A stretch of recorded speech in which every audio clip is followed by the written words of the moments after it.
Hayırlı kеш, siz Müslüm телевидениесі тапшыларын qoraysiz. Жаңалықтар шығарылышы бен студияда мен Римма Абзалова жерлігі бізде бұған оқиғалар турында қысқаша.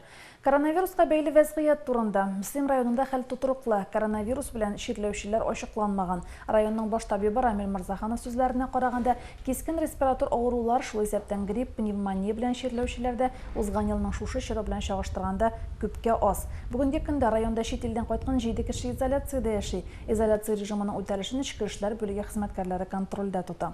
Татарстанда ире сәнәгать предприятиеләре эшен башлады. Эш вакытында иминлек буенча Роспотребнадзор таләпләре төгәл үтәлергә тиеш. Мәгариф учреждениеләре 6 апрельдән дистанцион укуга күчте. Әтияниләр эшкә йөрүче балалар өчен бакчаларда дежур төркемнәр эшли. Изоляция дәвам итә. Искәртәбез, изоляция режимы яңа коронавирус таралуны кисәтү максатында кертелде. Кунакка йөрүдән, дуслар, туганнар белән очрашудан тыелып торабыз. Кулларны сабын белән ешрак юу, антисептиклар куллану кирәклеген дә истән чыгармасагыз иде. Коронавируска бәйле кайбер төр продукциягә бәяләр артты. Имбир, лимон, сарымсак шулар рәтендә. Бәя күтәрелүнең сәбәбен Лилия Шәймиева ачыкларга тырышты. Коронавирусның сәбәбе итеп кибетләрдә лимон һәм имбиргә, сарымсакка бәяне күтәрделәр дә куйдылар. Әле февраль азагы март башларында килосы 200 сумнан артмаган имбирның бәясе 3500 сумга менде. Чыннан да алтын тамыр диярсең. Интернет челтәрләреннән фейк хәбәрләргә ышанып, халык каплана имбир, лимон белән туклануга күчте. Табиблар бу хакта ни уйлый икән? Пандемияга каршы алар белән чынлап көрәш алып барып буламы әллә? Иң беренче чиратта әлбәттә иммунитетны күтәрергә кирәк. Иммунитетны күтәрер өчен әлбәттә саф һавада, Кояш астында, үзеңнең ихатада йөрергә кирәк әлбәттә. Бүлмәләрне җилләтергә һәм әлбәттә С витаминга бай булган ризыкларны ашарга була. Мин әйтмим, именно имбир, лимон дип, аларның да бераз файдасы булырга мөмкин. Именно имбир я лимон ашадым да коронавирустан котылдым дигән әйбергә мин ышанмыйм. Бүген кибетләр әкренләп от бәясе куйган әлеге товарларга бәяне төшерә башлады. Кайбер кибетләрдә имбирның бәясе 1500, икенчеләрендә 1000 сум тора. Тагын бер кибеттә аның бәясе хәтта шок бәя дип 880 сумга билгеләнгән иде. Бала инде телевизордан сөйләгән балалар микәнен кал. Менә бәянең артуын хуҗагыз, гомумән ничек аңлаталар? Бәянең артуын. Беттегендә нидә орта инде дә? Сатып отырган җирдә. Сатып отырган җирдә. Алар шул бернене куялар инде бар, арттырмыйлар. Алар берсеннән берсе карыйлар. Иммунитетны арттыра дигәчләр, даже дело не в иммунитете, просто очень приятный продукт, как бы говорится, инде. Аның һәр вакытта кулланасың и чувствуешь себя бодро и хорошо инде. Коронавирустан саклый дип уйлыйсызмы? Ну, саклыймы инде, сакламыймы, асын инде гомумән конкрет әйтеп булмый. Сколько бы им не пользовались, конечно, вреда не будет от этого, но я считаю такое, что мое мнение, самое лучшее восстановление иммунитета – это наши природные условия, это солнце, это вода, это свежий воздух. Коронавирустан имбир белән лимон гына сакласа икән ул. 550 сумлык сарымсак, шундый ук бәягә лимон сатып алып ашасаң, шанмас җиреңнән шанырсың. Ләкин пандемияга каршы иң эффектлы чара изоляция режимын саклау, өйдә утыру, кулларны сабын белән ешрак юу. Халык шуны онытмасын иде. Лилия Шәймиева, Айрат Фазылов, Müslüm телевидениесе. Müslümдә генә түгел, башка шәһәр районнарда да битлекләр табу проблемага әйләнде. Битлекне үзләре тегеп киючеләр бар. Мая халыкка социаль хезмәт күрсәтү үзәге үзләре карамагындагы өлкәннәргә дә битлекләр тегә. Мая халыкка социаль ярдәм күрсәтү үзәге өлкәннәргә дә ярдәм күрсәтә, авыр гаиләләрне дә контрольдә тота. Үзәктә 145 райондашыбызга педагогик һәм психологик ярдәм күрсәтелә. Әлеге бүлектә 23 бала белән 11 гаилә исәптә тора. Тегү буенча хезмәт реабилитациясе кабинеты да әниләргә ярдәм йөзеннән оештырылган. Коронавирус инфекциясын таратмау максатыннан өлкәннәребез һәм гаиләләребез үз изоляцияга күчте. Аларның сәламәтлеген тәэмин итү максатыннан үзебезнең тегү эше кабинетында алар өчен һәм үзебезнең хезмәткәрләребез өчен маскалар тегүне оештырдык. Алар кирәк кешеләргә таратылды. Коронавируска бәйле урамга чыкканда битлекләр кияргә кушылса да, сатуда битлекләр юк. Мая хезмәткәрләре проблемага чишелеш тапкан. Әниләрне эшкә өйрәткәннәр, битлекләр белән мохтаҗларны сөендергәннәр. Семья дети кызлары безгә рәтләп кисеп биреп тордылар. Без маскаларны тегеп бардык, тукымаларны һәм җипләрне, кирешләрне оешма сатып алды. Социаль хезмәткәрләр өлкәннәрнең төп ярдәмчесе, алар карамагында 225 өлкән кеше исәпләнә. Изоляция вакытында өлкәннәргә продукция да алып кайталар, дарулар да китерәләр. Районыбызда кайнар линияда уңышлы эшләп килә. Бүген 10ннан артык кешегә ярдәм күрсәтелде. Кемнәргә азык-төлек, дару илтү кирәк, 24088 телефонына шалтыратыгыз. Алар ялларсыз 8-дән 18-гә кадәр эшли. Изоляция вакытында дарулар яки азык-төлек кирәк булганда, кайнар линия телефоннарына ялгыз яшәүче өлкәннәр дә, инвалидлар да мөрәҗәгать итә ала. Телефоннар 24088 24601. Римма Авзалова, Динар Нурдинов, Мөслим телевидениесе. Өлкән яшьтәгеләргә волонтерлар да ярдәм итә. Мөслим волонтерлары өлкән яшьтәге 10лап кешегә ярдәм күрсәткән. Өлкәннәр нигездә дару алып кайтып бирүне сорый ди волонтерлар. Иминлек темасын дәвам итеп, ел башыннан юл транспорт кагыйдәләрен бозуның 116 очрагы теркәлгән. Юлларда иминлекне тәэмин итү өчен юл хәрәкәте иминлеге кагыйдәләрен төгәл үтәү кирәк. Теманы Лилия Шәймиева дәвам итә. Юл хәрәкәте кагыйдәләрен төгәл үтә биргәндә уяулыкны югалтмаганда гына хәрәкәтләрне булдырмый калып була.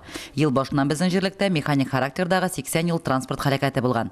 Аларның 4-сендә кешеләр тән җәрәхәтләре алган, 2 үлем очрагы теркәлгән. Юл хәрәкәтләренең төп сәбәпчесе итеп машина йөртүчеләрнең тизлекне дөрес сайламаулары һәм иминлек коешларын табып бирмәү. 4 очракта төрле дәрәҗәдә тән җәрәхәте очрагы булды. Механик зыян белән 42 юл хәрәкәте теркәлде быел. Аларның күбесендә инде шул стоянкалардан чыкканда, парковка урыннарына чыкканда берле очраклары, перекресткта уступать итмәү. Юл хәрәкәте инспекторлары ел әйләнәсе юлларда төрле рейдлар, операциялар үткәреп килә. Кагыйдәгә салкын караучылар аеруча тоннель операциясе вакытында ачыклана. Исерек килеш транспорт белән идарә итүчеләр дә аз түгел. Машина руле артына утыргансың икән, син аеруча сак булырга тиеш. Күп кенә шоферлар бу хакта оныта ахры. Светофорның кызыл утына чыгучы шоферларыбыз да аз түгел. Светофор утлары белән исәпләшмәгән шоферларга ебе белән механик характердагы юл транспорт хәрәкәтләре дә теркәлеп тора. Светофорның кызыл утына чыккан өчен штраф барлыгын күпләр белеп бетерми. Беренче мәртәбә әлеге хокук бозу өчен 1000 сум штраф каралган. Безнең инде Мөслимгә светофор яңалык дип әйтсәк ла, 2 ел эчендә безнең әле машина йөртүчеләр дә җәяүләргә юл бирмәү очраклары күп. Һәм дә шул ук вакытта инде җәяүләрнең дә машина светофорга гына карап, светофорны карамыйча, юл билгеләрен карамыйча, юлдан бару очраклары бик күп. Зур тизлектә район урамнарыннан чабу тыела. Торак пункт эчендә машинада йөрү тизлеге сәгатенә 60 км/дан артмаска тиеш. Лилия Шәймиева, Айрат Фазылов, Мөслим телевидениесе.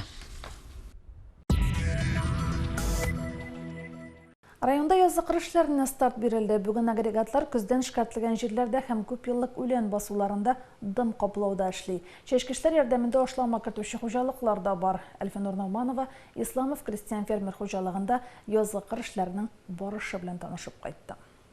Исламов крестьян фермер хуҗалыгы районда иң ире формированиелардан санала. Хуҗалыкның 8000 гектарга якын мәйданда чәчүлек җирләре исәпләнә. Исламовлылар язгы чәчү кампаниясына быел да тулы әзерлек белән килгән. Тагыма коралларны, чәчкечләрне полный әзерләп куеп, без инде язгы кыр эшләренә әзерлекне 100% дип әйтергә әзерләп куйган. Механизаторларга инде техник куркынычсызлыгы кагыйдәләр буенча инструктажлар үткәрелде. Бүтүнче дә тракторлар инде аптышкалар белән шунда кирәкле җиһазлар белән җиһазландырылдылар. Менә кичә генә инде без кирип киттек. Бу дүшәмбедә агрегатлар көзге бодай басуына ашлама кертә башлады. 2 Маккормик тракторы алым киңлеге 12 метрлы дисклы чәчкечләр ярдәмендә уҗым культураларын тамырдан тукландыра. Һәр гектарга уртача 150 кг исәбеннән аммиак селитрасы кертәләр. Механизаторлар җитештерүчән эшләү өчен бөтен мөмкинлекләр дә бар дип белдерә. Ашламаны чәчкечләргә КАМАЗ машинасы базасына киләнгән манипулятор ярдәмендә төйләр.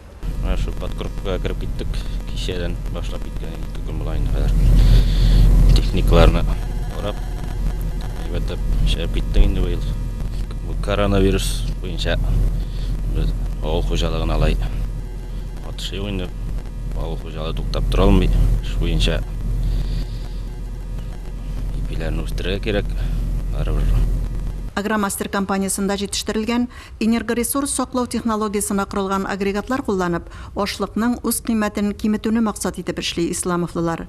Көздән эшкәртелгән басуларга 2 Т360 тракторы чыккан. Алым киңлеге 20 метрдан артык булган кама тырмалары белән дым каплыйлар. 27 метр киңлектәге кама тырмасы таккан New Holland тракторы Олы Чакмак авылы янындагы басуда дым каплау белән мәшгуль иде. Әзерлек белән чыктык. Җирләр инде бөтен җирдә дә бер тигез үк җитешмәсә дә, байтак җирләрдә җитешкән. Шушы җирнең булган дымын саклап калу өчен, менә шушы тырма агрегаты белән дым каплатып, шуп үләннәрен берникадәр үтереп, шушылай итеп эшләргә керештек. Белгечләр туфрактагы дымны саклап калу өчен мөмкин булганның барысын да эшләргә киңәш итә бүген. Бүген инде интенсив рәвештә дым каплау бара. Менә көннәр салкын булса да, җилле булса да, кояшның активності бик зур, дым уша, шуңа күрә инде bütün хуҗалыкларда дым каплауга чыгып тора кирәк. Бүгенге көндә 25 агрегат дым каплый, Туган як, Аюпов, Нурдинов һәм кеше фирма хуҗалыкларында да, шулай ук Исламовта да дым каплауга чыктылар. Язның бер көне ел туйдыра ди халык мәкале. Илнең азык-төлек иминлеге, авыл хуҗалыгы эшчәннәре кулында булуын истән чыгармыйк. Бүгенге катлаулы ситуациядә эшне үз югарылыгында оештыру, кадрларның иминлеген кайгыртуда алгы планда булырга тиеш ди белгечләр. Әлфинур Ногманова, Айрат Фазилов, Мөслим телевидениесе. Җәйге сезонга керү белән ремонт эшләре старт ала. Бүген җирлегебездә берничә объектта ремонт бара. Мөслимнең иске мәчетендә дә ремонт эшләре башланды. Мөслимнең иске мәчете 1990 елда ачылган. 2014 елда мәчетнең фасады ремонтланган иде. 2020 елда мәчеткә ремонт үткәрү өчен ярдәм фонды булдырылган. Фондка җыелган 150 мең сумга мәчетнең түбәсен алыштырырга булдык ди имам-хатиб Ринас хәзрәт Нәбиев. Төзелеш башлаганнан соң әле өстәмәләр керде, бер шулай тотынганнан соң инде хатын-кызларга да тәхәрәтханә ясарга, аерым тәхәрәтханә булдырырга дип ниятләдек. Аннан соң инде безнең башны яңартырга дип ниятләдек, эскәменә торган хатын-кызларга уңайлырак булсын дип. Материаллар белән игелекле райондашларыбыз да ярдәм итә. Эшмәкәр Илгиз Исламов Төбә калае өчен 180 мең сум акча биргән. Төбәгә буны дин тотучы егетләр үз өстенә алган. Түшәм ясауны һәм җылылык үткәргечләр алыштыруны да дин кардәшләребез үз көчләре белән башкара. Шушы мәчетнең түбәсен алыштыруны ишеткәчтән без үзебезне тәкъдим иттек. Әлхәмдулиллаһ, менә бүгенге көндә түбәне эшләп ятабыз. Шул Аллаһ ризалыгы өчен иншалла шушы мәчетләрдә шушы эшләрне әйбәт кенә эшләп чыгып, намазларны бергә күплектә укырга насыйп итсен. Ремонт барышында манараны, электр үткәргечләр алыштыру, яңа котел, җылылык үткәргечләр кую күздә тотыла. Мәчетнең керү өлеше бик тар иде, шул сәбәпле тамбурда ясалачак. Иратлар һәм хатын-кызлар өчен тәхәрәтханәләр эшләнәчәк. Манарага менүче баскычта яңадан ясалачак. Бер кардәшебез түбән япкан водостокны үз каплым диде. Тоқталар алып биргәндә, әлхәмдулиллаһ, бер сәүдәгәребез, әлхәмдулиллаһ, 2 күп тоқтаны үзе бүләк итте. Бер эшмәкәргә барып, мәйтәм, электр шыбыклары кирәк булачак. Электр шыбыклары кирәк, бер 100 метр булса ярдәм ителмәсме дигәч, монда 100 метрга җитми, монда күбрәк кирәк, ризыклар да кирәк. Алар үзем ярдәм итәм диде. Аллаһның рәхмәте. Тамчыдан күл булыр ди халык. Бүгенге көндә мәчетнең ярдәм фондына 600 мең сумнан артык акча җыелган. Һәр кем ярдәм кулы сузарга, изге эшкә үз өлешен кертергә тели. Римма Авзалова, Динар Нурдинов, Мөслим телевидениесе.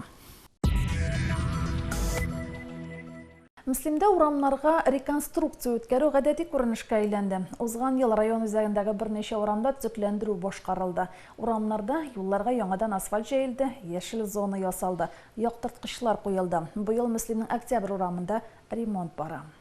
Мөслимебездә бер генә төзекләнмәгән урам, җайсыз юллар калмас дип уйларга тулы җирлек бар. Качан карама җирлектә төзелеш, ремонт эшләре алып барыла. Бу көннәрдә Мөслимнең Октябрь, Шашин, 1 май урамнарында юлчылар бордюр ясау эше белән мәшгуль булды. Тегатнаны мартның тегатнасында башлаган икесенә бордюр куя торган эшләрне. Менә шушы апрель азакларына булса бетергә шу урамны. Эшләрне юлчылар бер атналык башлап җибәргән иде. Һава торышы эшләргә шартлар бирсә, эшләрне инде тагын бер атнадан төгәлләргә уйлыйлар. Бордюрларны Йорчалы шәһәренең Күзәнәкле блоклы заводыннан кышын ук алып кайтып куйган булганнар. Бетонны үзебезнең заводта чыгаралар. Әлеге урамнарны бордюрлаштыручы урамнарга үзгә бер мотор төсмер бирер әле. Бу урамнарда эшләр төгәлләнгәч, оешма эшләре әлеге эшне Пушкин һәм Тукай урамнарында да дәвам итәчәк. Лилия Шәймиева, Динар Нуртдинов, Мөслим телевидениесе. Коронавируска бәйле изоляциядә кайберәүләр үзенә шөгыль таба алмый. Байыктан Галия Садуллина күп эшләренә вакыт җиткерә алмый, чөнки шөгыльләре күп. Бәйли дә ул шигәдә. Эшкә Батыр Галия турында алдагы сюжетта. Галия апаның өйендә аның кулы тимәгән, йөрәк җылысы салынмаган бер генә әйбер дә юктыр. Паркугәрченнәр нәфис чәчәкләр белән чигелгән мендәрләрне Галия апа Питрәч районының Татар казысы авылыннан келен булып төшкәндә алып килгән булган. Аларның бизәкләре бүген дә төсен җуймаган, күз явын алырлык булып әллә каян балкып утыра. Мин үзем кул эшләрен эшләргә бик нык яратам. Яшьтән үк кияүгә чыккан чакта эшләдем. Кияүгә чыккач та менә хәзер лаеклы ялга чыккач та гел шулар белән утырам инде, гел шулар чигәм, бәйлим. Галия апаның авылдашлары үзебезнең Галиябез дип йөртә. Кул эшләренә өйрәтүләрен сорап килгән яшь кызлар да бүген яратып бәйләм белән утыра, тегә башмаклар бәйли, картиналар чигә. Башкаланың җәмәгать туклануы предприятиесында 10 ел бухгалтер булып эшләгән кыз кияүгә чыккач та сайлаган һөнәренә тугры кала. Галия кул эшләренә бик оста, яшьтән үк бәйләү эшләре белән шөгыльләнә, чигә, тегә, җирлектән инде генә кирәк әйберләр булган вакытта да без Галиягә җигреп мөрәҗәгать итәбез. Ул тиз арада бәйләп тә тегеп тә бирә ала, бик оста. Башмак, мунчалар, шәлләр, бәйләм һәм әллә нинди төрле чәчәкләр ясап, алардан матур экспозициялар эшләп, һәр көнне әвәрә килә райондашыбыз. Сабан туена тостымалларны да беренчеләрдән булып чигеп тапшырган Галия апа. Бәләкәй вакытта ук әни өйрәтте, бәйләргә, тегәргә, пешерергә дә бик яратам. Телевизор карыйм, телевизорны кулымда нәрсәдер булмаса, мин телевизор карамыйм. Үз әнисе үлгәндә Галия апага нибары 5 яшь, ә иң кечкенәләренә 11 ай гына була. Кечкенәдән кул эшләренә өйрәнгән җитез бармаклары бүген дә белгәннәрен онытмый. Аның янына халкыбызның күңел җәүһәрләрен, милли бизәкле чигүләрне өйрәнергә дип яшь кызлар бик еш керә. Үзе белгәннәрне иренмичә, түкмичә эчми өйрәтә, буыннан буынга тапшыра Галия апа. Лилия Шәймиева, Айрат Фазылов, Мөслим телевидениесе.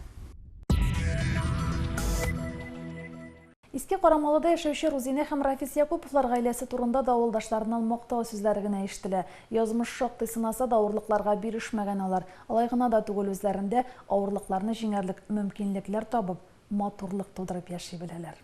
Миңа кияүгә чыксаң беркемнән дә сүз әйттермәм, рәнҗетмәм, гомер буе яратырмын үзеңне.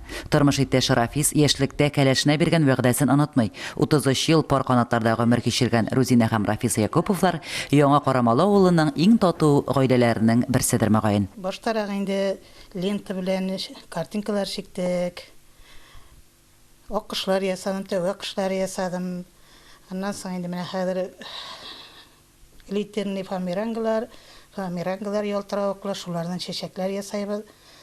Лилияләр, кул эшләре белән инде аннан картиналар, мозаикалар җыябыз кызым белән. Кул эшләре, бәйләмнәр, башмаклар бәйләү, төрле. Сикиядән Яңа Карамалы авылына килен булып төшкәнне 3 елдан артык вакыт узса да, бу еллар бер көн кебек узган да киткән ди Рузинә апа. Тормыш иптәше Рафис белән алар капма-каршы характерлы кешеләр. Бәләкәйдән үк, бәләкәйдән үк җеп-җирләргә өйрәтте инде. Үзе җан җигерләйдерик, бәйләйдерик маскаларны. Безгә бәләкәйдән үк өйрәтте аларны, әнигә рәхмәт.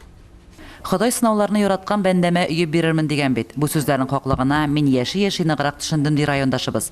Көтеп алган икенче кызлары Илфира генетик чирле булып туа. Ләкин бу гаиләне тагын бер бәхетсезлек көтеп торган икән. Комбайн ремонтлаганда колхозда механизатор булып эшләгән гаилә башлыгының күзенә тимер кисәк чыгышып керә. Бер күзе сукыр кала. Рафис абыйның куллары алтын, өйнең эчендә матурлап үзе эшләгән. Тәрәзә йөзлекләрен, тәрәзәләрне Рузинә апа белән икәүләп эшләгәннәр. Якуповлар гаиләсе тырышлыклары белән дан тота. Хуҗалыкларында сыерлары, үгезләре, бозау сарыклары, кош-кортлары да шактый. Шуның өстенә хуҗабикә кул эшләренә һәм аш-суга да бик оста. Тортлар белән шөгыльләнәм. Тортларны да үземнең туганнарымның, шуларның балаларына күбрәк, балалар өчен кызларга инде кукла Барби итеп ясайм, малайларга машиналар итеп ясайм. Менә шул үземнекеләргә инде. Алай сату белән шөгыльләнмәйм. Аның өчен бит җиткелекле итеп эшләргә кирәк инде барсында. Атлас лента белән ясалган картиналар, мозаик белән чигелгән рәсемнәр, фоамираннан ясалган чәчәк гөлләр, ленталар белән эшләнгән аккошлар, чигелгән урын-җир япмалары, бәйләм башмаклар, тагын бик күп без исемнәрен белеп бетермәгән матур әйберләр йортта оста куллы пөхтә хуҗабикә яшәвенә ишарәли. Якуповлар гаиләсенә язмыш башка сынаулар әзерләмәсен иде. Бер-берсенең барлыгына куанып, тормыш арбасын икәүләп тарткан Рузинә апа белән Рафис абыйның алда сөенечле көннәре күп булсын иде. Лилия Шәймиева, Айрат Фазылов, Мөслим телевидениесе. Бүгенге шулар, мин Римма Авзалова сезнең белән сау булашам. Алда сезне мәхәббәт яшәгән йортта сәхифәсеннән чираттагы тапшыру көтә. Бүген Уразмәттә гомер итүче Фәйрүзә һәм Дөлфәрит Миргалимовлар гаиләсе белән таныштырырбыз. Исән-имин булыгыз.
Мои родители прошли всю Великую Отечественную войну. Отец закончил войну в Берлине, а мама в далеком Халкинголе.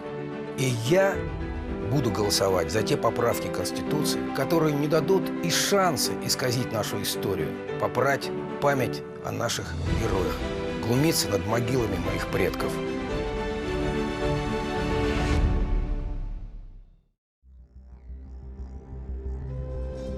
В краю богатой истории мы написали свою. Мы увидели будущее, которое побудило нас к созиданию. Каждая цель, каждая мысль и действие наполнены стремлением сделать жизнь тысяч людей лучше. Ведь секрет счастья не просто в квадратных метрах. Счастье — это созидание ради будущих поколений. И каждый новый дом — это шаг к этой цели. Шаг к гордости за светлое будущее, которое создается вместе с нами. Государственный жилищный фонд при президенте Республики Татарстан. 25 лет ярких моментов.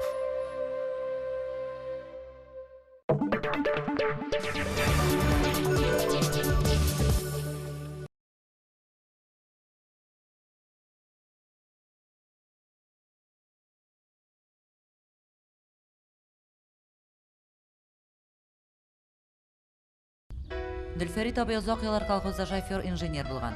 Олты дистәсен тутыруга карамастан, Август Мөслим агрофирмасында механизатор булып эшли. Тәрбиягә бала алу теләге моннан 12 ел элек барлыкка килә бу гаиләдә. Менә алар да инде уже үзләренең балык булып беттеләр. Олым алайга 21 яшь, менә уртанчы кызга айдага 18 толып китте быел. Менә әдилә бар төпчегебез. Менә инде айда да быел укуын бетерә. Алла берсә югары уку йортларына китеп аларны кеше итеп. Бергә менә Илнар абысы, Озера апалар белән бергә. Шулай дус тату яшәп бергә яшәргә ясын иде. Юк инде хәзер алганыбызга үкенмибез. Аллага шөкер бик сөенәм. Әниләре Илнар исемле инде аларның. Менә шул әниләренә һәр вакыт рәхмәт хисләре уяна. Алар шул әниләре бу балаларга гомер бирмәсә, балар миңа эләкмәс бит инде. Бары мин аларның әниләренә үпкәләмәйм. Рәхмәтлемен. Әбиләренә инде бигрәк тә рәхмәтлемен. Әби тәрбиясенәдер инде балалар акыллы тәрбияле булып килделәр. Килгә кайтканда ук.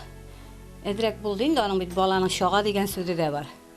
Мин аны бик авыр мәсьәләләр булмады безнең. Аллага шөкер, балалар тәртипле, акыллы булдылар. Бүгенге көндә 5 баламнан да канәгатьмен. Аллага шөкер. 2010 елның 1 апрелендә алар Кукмарага юл тота. Башта бер генә бала алабыз дигән ой белән йөргән Миргалимовлар опека бүлеге белгечләре эш бер туганны алырга тәкъдим иткәч, уйларыннан кире кайта. 10 яшьлек Илнур белән 7 яшьлек Аида һәм 5 яшьлек Адилә бу көнне әтиле дә, әниле дә буласыларын, балачаклары һәм үсмер чырлары бәхет һәм ярату җылысы белән үтәселәрен белделәр микән? Без Фәйрүзә белән икәүз генә ялгыз калгач, уйладык та токта белән яшәп булмый дип. Үзебез ятим баланы үзебезгә карарга алдык. Енді бұл ятим балаларны өзі-өзі қорала олғаш, біз оларны шушы қораған дәуірде енді неге олдық мекен деген күнге түшкен жоқ.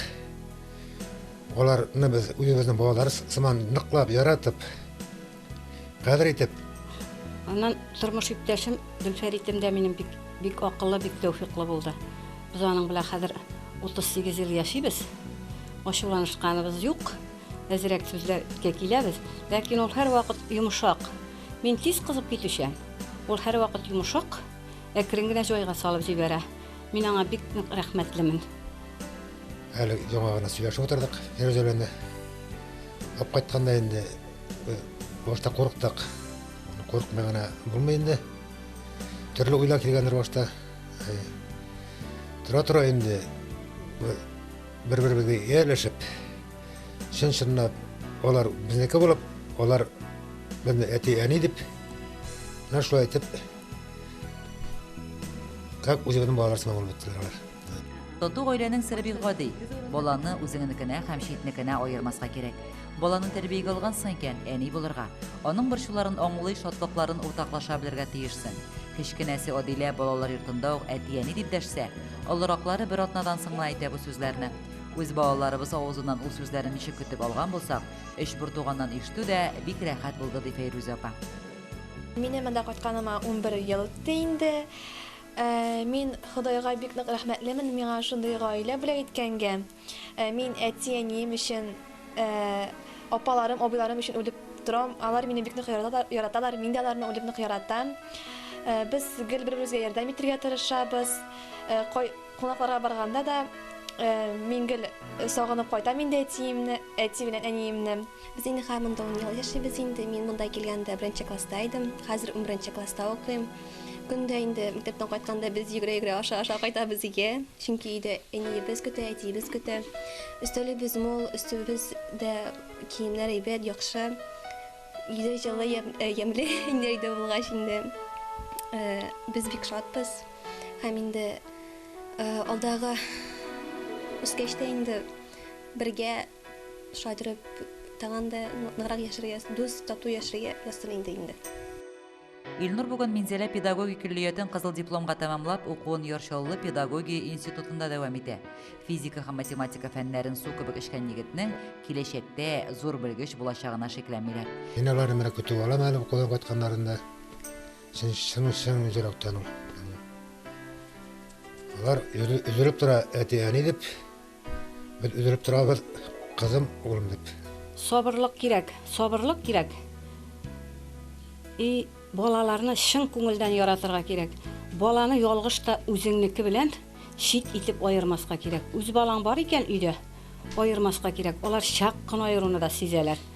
Менә мин һәр вакыт истә тотам, мин аны уйламаган идем. Хәзер менә балалар үскәч сөйлиләр. Балалар кичкенә булган, Айзира, үз кызым Айзира, ул вакытта инде университетның 4-нче курсында укыган. Булар сабан туйга әзерләнәләр икән. Мин бөтенесенә дә 100 сум акча биргәнмен. Һәм шунда Айзирәгә дә 100 сум биргәнмен. Шуны балалар һаман да сөйлиләр. Яни син шунда Айзира апага да 100 сум бирдең дип. Мин бүгенге көнгә хәтле үземә рәхмәтлемен. Ярый әле шунда Айзирәм артык бирмәгәнмен дип. Менә юк кына әйбердә нидә алар күрәләр. Безнең тормышта инде иң беренче Илнар туды. Аннан кызыбыз Айзира. Аларны инде дөньяга укытып аларны.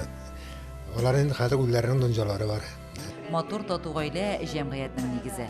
Җир йөзендә Фәйрүзә апа белән Дүлфәрит абый кебекләр күбрәк булса, ятимнәр әзрәк булыр.